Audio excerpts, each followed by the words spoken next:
आप देख रहे हैं पांचजन्य का डिजिटल प्लेटफॉर्म। बीजेपी के शासनकाल में तानाशाही आ गई है, न्यायपालिका की स्वतंत्रता नहीं है, पीएम मोदी फांसीवादी हैं।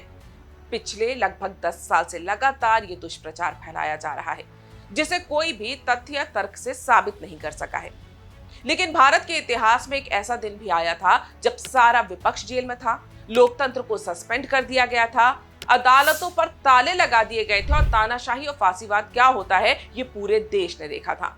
साल 1975 से 1977 का वो दौर निश्चित रूप से स्वतंत्रता के बाद इतिहास का सबसे काला दौर था और ये सब भारत के इतिहास में तथ्यों के साथ दर्ज है। इंदिरा गांधी ने आपातकाल में संविधान का दुरुपयोग कैसे किया था ये सब जानते हैं, लेकिन आज भी कांग्रेस पार्टी संविधान लेकर घूमती है। राहुल गांधी बोलते हैं कि हम संविधान की हत्या नहीं होने देंगे, लेकिन इस कांग्रेस का इतिहास संविधान की हत्या करने या संविधान में बदलाव को लेकर क्या है ये जानना बहुत जरूरी है। संविधान का दुरुपयोग सिर्फ आपातकाल के दौरान ही नहीं हुआ था, बल्कि कांग्रेस ने इससे पहले ही इसका दुरुपयोग करना शुरू कर दिया था। देश में पहला चुनाव 1951 में हुआ था। तब तक भारतीय स्वतंत्रता अधिनियम के अनुसार संविधान सभा देश की संसद के रूप में जारी रही, लेकिन 1951 में पहली संसद का गठन होता उससे पहले ही संविधान में पहला संशोधन कर दिया गया। इस पहले संविधान संशोधन में अनुच्छेद 31A जोड़ा गया, जिसमें प्रावधान किया गया कि संसद यदि कृषि सुधारों, कृषि समुदाय या कृषि भूमि के संबंध में कोई कानून बनाती है तो उसे किसी भी अदालत में इस आधार पर चुनौती नहीं दी जा सकती कि ये मौलिक अधिकारों का उल्लंघन था। इसके बाद अनुच्छेद 31B में एक प्रावधान के साथ अनुसूची 9 नाम से एक नई अनुसूची जोड़ी गई कि यदि संसद कोई कानून बनाती है और उसे अनुच्छेद 9 में रखती है तो ये मौलिक अधिकारों के आधार पर चुनौती से मुक्त होगा।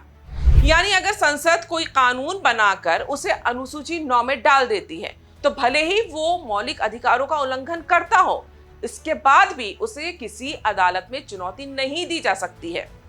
इसके बाद 14 साल तक इस अनुसूची के आधार पर संविधान का दुरुपयोग होता रहा। सरकार कानून बनाती रही और उसे अनुसूची 9 में डालती रही और मौलिक अधिकारों का उल्लंघन होने पर भी कोई कुछ नहीं कर सकता था।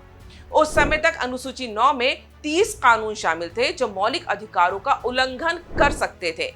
मान लीजिए मेरी जमीन छीन ली गई, लेकिन मैं ये नहीं कह सकती कि जमीन कानूनी प्रक्रिया का पालन किए बिना छीन ली गई है, इसलिए ये अनुच्छेद 14 का उल्लंघन है। क्योंकि मेरे पास अनुच्छेद 14 का संरक्षण नहीं है, लिहाजा मैं ये नहीं कह सकती कि ये भेदभाव है। मेरे पड़ोसी की जमीन नहीं ली गई है और मेरी जमीन ले ली गई है, ये स्पष्ट भेदभाव है, लेकिन कुछ भी नहीं किया जा सकता था।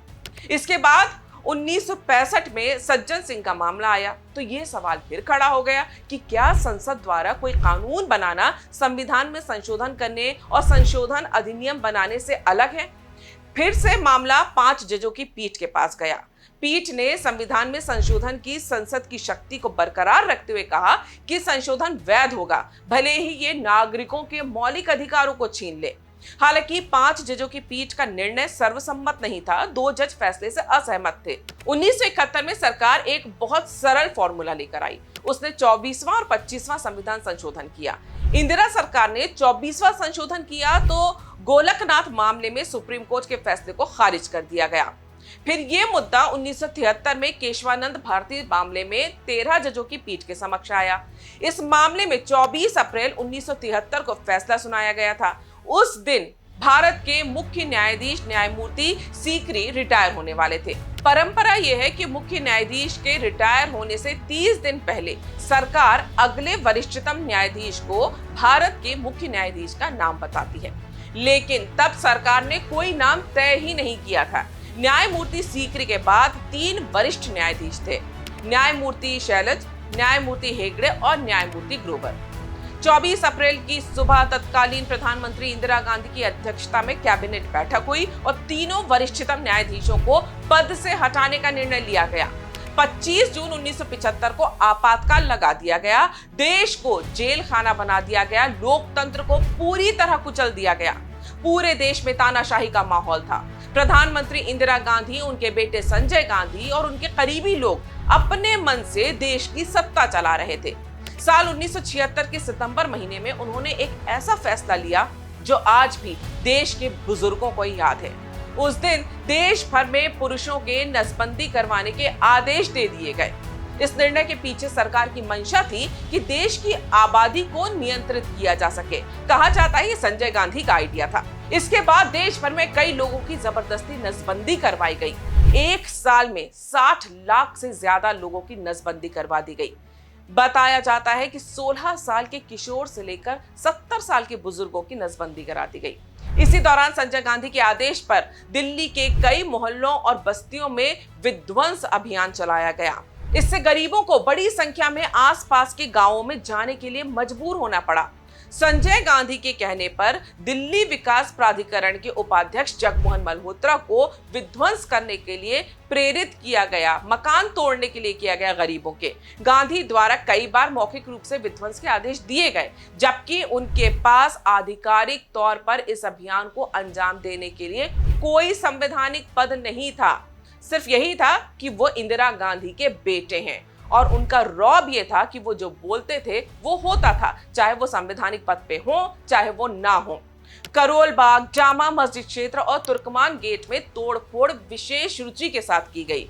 करोल बाग के दुकानदारों से जनसंघ के लिए बढ़ते समर्थन ने संजय गांधी को नाराज कर दिया था और इसीलिए वो लोग संजय गांधी के निशाने पर थे। जब दुकानदारों ने संजय गांधी से तोड़फोड़ का आदेश वापस लेने का अनुरोध किया तो वो ये कहते हुए वापस लौट गए कि आपको जनसंघ का समर्थन करने की कीमत चुकानी होगी, यानी अपनी निजी खुन्नस निकाल रहे थे वो। दिल्ली में कुल 70,000 लोगों को विस्थापित किया गया। 18 अप्रैल 1976 को तुर्कमान गेट इलाके में अपने घरों को ढहाने का विरोध कर रहे प्रदर्शनकारियों पर गोलियां चलाई गईं, जिसमें 20 लोगों की जान चली गई।